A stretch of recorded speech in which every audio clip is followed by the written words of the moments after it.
Bismillahirrahmanirrahim. Assalamualaikum warahmatullahi wabarakatuh. Alhamdulillahirrabbilalamin. Puji syukur kita sampaikan kepada Allah Subhanahu wa ta'ala, yang mana pada kesempatan kali ini kita bersyukur masih dapat berjumpa kembali di channel Jalan Surga ini, tentunya dengan masih diberikan kesehatan baik secara lahir maupun batin, dan semua kenikmatan serta karunia-Nya tak kurang dari suatu apapun. Amin, amin ya robbal alamin. Tak lupa juga seperti biasanya, sebelum kursi dilanjutkan, untuk terlebih dahulu marilah sama-sama kita menyampaikan salawat dan salam tentunya hanya kepada beliau, junjungan kita baginda Rasulullah Nabi Muhammad SAW, yang mana sama-sama kita ketahui berkat beliaulah kita semuanya, khususnya umat muslim dimanapun saja berada, telah dikeluarkan dari alam kegelapan dan telah menuju alam nur atau cahaya seperti apa yang kita rasakan saat ini. Amin, amin ya robbal alamin. Allahumma sholli ala sayyidina Muhammad wa ala ali sayyidina Muhammad. Allahumma sholli wa sallim wa barik alaihi. Al-Fatihah. Baiklah kaum muslimin rahimatullah, sahabat Jalan Surga dimanapun saja berada yang dirahmati Allah, ada sebuah pepatah itu mengatakan bahwa diam itu adalah emas, ya. Sebab lisan merupakan hal yang sangat berbahaya jika kita tidak pandai menjaganya atau jika tidak dijaga. Tidak ada orang yang bisa selamat darinya kecuali dengan diam. Oleh sebab itu agama kita, ya, agama Islam sangat menganjurkan untuk bersikap diam. Karena apa? Karena di dalam ilmu diam itu memiliki beberapa keutamaan. Nah, pada kesempatan ini yang akan kita bahas adalah apa saja keutamaan dari ilmu diam. Baiklah saudaraku, sebelum kita lanjutkan, akan ada lebih baiknya khususnya untuk para pendatang baru yang baru menemukan channel Jalan Surga ini dan baru bergabung di channel Jalan Surga ini, untuk terlebih dahulu menekan tombol subscribe dan membagikan video ini nantinya sebanyak-banyaknya ke sosial media manapun. Terima kasih. Nah, seperti lisan memang bisa menjadi sarana menebar kebaikan, namun juga bisa untuk menjadi benalu. Nah, dalam arti jika tidak digunakan dengan bijak bisa menjadi benalu. Nah, maka dari itu penting bagi kita untuk mengetahui manfaat daripada ilmu diam. Tujuan mengetahui manfaat diam itu tentu saja akan membuat kita nantinya sedikit lebih progresif dan tidak terlalu banyak menyampaikan sesuatu kepada orang lain, terutama dalam hal-hal yang tidak penting. Kita harus bisa memilah mana yang baik dan mana yang tidak, agar semua pihak tidak merasa terusik.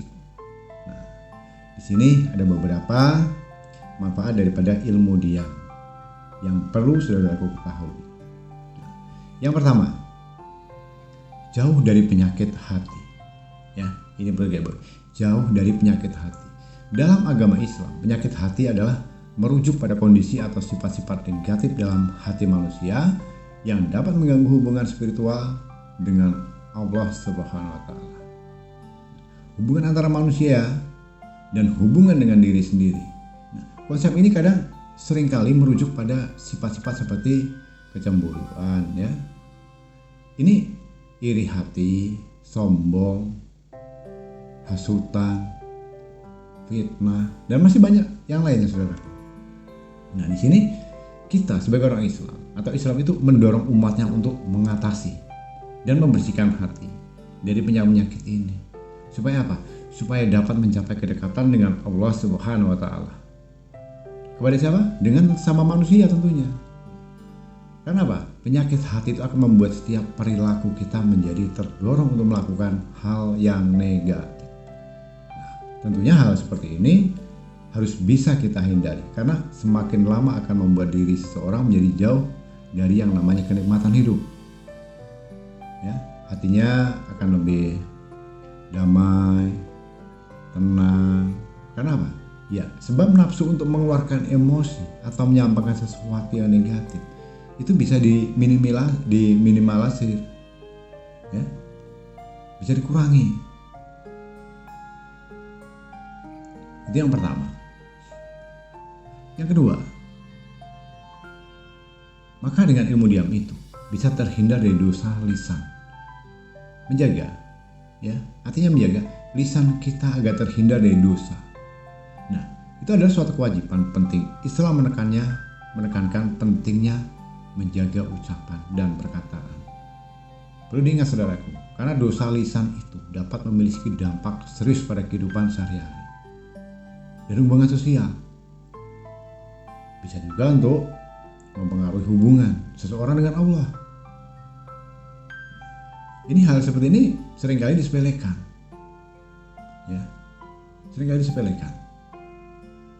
Padahal lisan ini bahkan bisa membunuh siapapun tanpa menyentuh. Ingat, lisan itu bisa membunuh siapapun tanpa menyentuh dan bisa mendatangkan banyak kerugian jika tidak dijaga. Manusia itu akan lebih baik jika berbicara yang positif dan bisa mengontrol dirinya supaya tidak berlebihan dalam apapun itu, dalam hal bertutur kata dan sebagainya. Sebab apapun yang kita katakan itu biasanya pasti akan diminta pertanggungjawabannya kelak di hari kiamat. Kita harus pahami saudaraku ya. Kemudian yang berikutnya saudaraku, arti atau hikmah daripada ilmu diam itu penutup segala aib, ya, atau kesalahan seseorang. Itu adalah suatu nilai yang sangat ditekankan di dalam Islam. Itu adalah hak perbuatan yang sangat mulia. Menutupi aib orang lain merupakan tindakan yang penuh dengan etika dan moral. Ini berlaku baik dalam hal dosa-dosa pribadi maupun kesalahan yang tidak ingin dipublikasikan. Semakin menjaga lisan, maka aib pun tidak akan mungkin kita umbar dan tidak akan melebar kemana-mana. Kenapa? Dengan menjaga lisan, kita pasti bisa menjaga aib orang lain dan aib kita sendiri tentunya. Menjaga aib orang lain tentu saja akan mendatangkan kebaikan dan kita akan terhindar dari yang namanya ghibah. Ghibah inilah antara dosa yang sangat besar yang sulit diampuni oleh Allah. Pada kesempatan ini tentu dapat membuat kita menjadi manusia yang lebih menghargai sesama manusia dan tidak mengumbar aib saudara kita sendiri. Itu yang terpenting saudara. Kemudian yang keempat, dengan kita menguasai ilmu diam itu bisa dipastikan tidak ada permusuhan. Tidak akan ada permusuhan akibat lisan.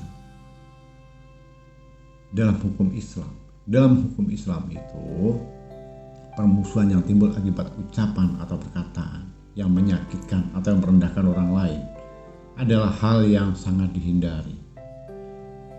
Kenapa? Islam mendorong umatnya untuk berbicara dengan sopan, menghormati orang lain, dan menjaga hubungan baik antar individu, perorangan.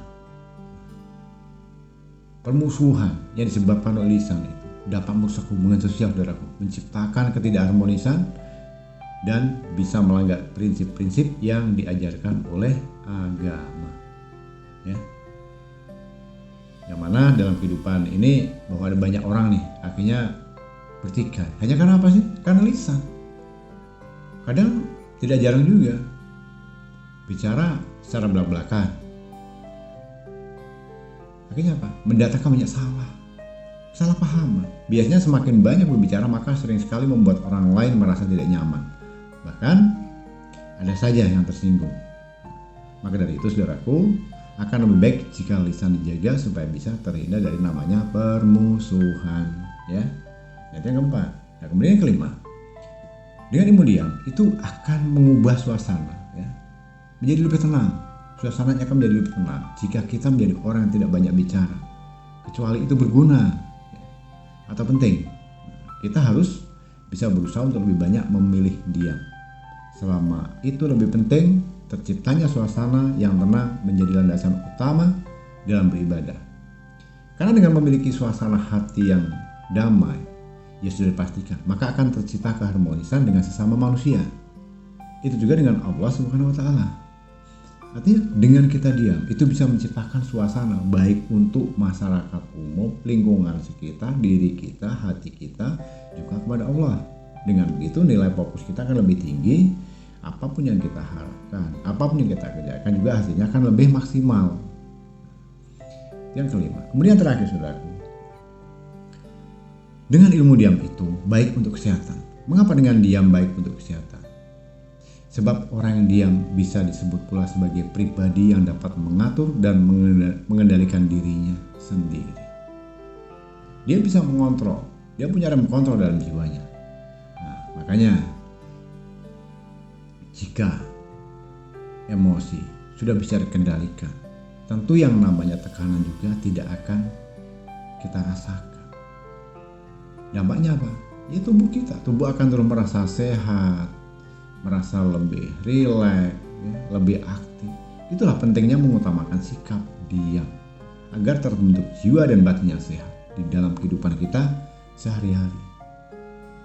Ya kemudian, sebagai penutupnya, jangan sekali-kali kamu meremehkan orang yang diam dan jangan sekali-kali untuk coba-coba menguji orang yang diam.